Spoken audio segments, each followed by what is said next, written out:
Sur le front de mer, à Andernos-les-Bains, les professionnels du tourisme sont résignés.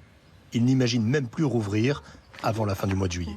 Il suffit pas d'ouvrir, il faut qu'il y ait du monde qui vienne un peu. Nous, on dépend beaucoup des bars, des restos ouverts et tout. Le week-end, il y a du monde toute l'année qui vient ici, le week-end, le dimanche. Mais bon, si tout est fermé, reste à voir.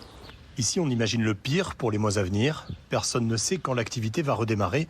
Aucun saisonnier n'est embauché pour l'instant. Je pense que ça va être très mauvais pour les hôtels, les restaurants, les campings, tous les lieux où il y aura beaucoup de monde normalement. Les gens pour l'instant n'ont pas réservé, donc ça va être difficile.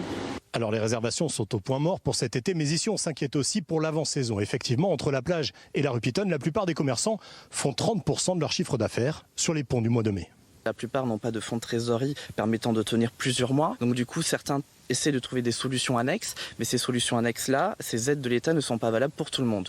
Notamment pour certains chefs d'entreprise qui peuvent avoir aussi un petit contrat à côté, un CDI, un CDD, ces chefs d'entreprise-là ne sont pas éligibles. Seul espoir dans les petites stations balnéaires, après le confinement, les touristes français pourraient choisir nos côtes en priorité pour leurs vacances.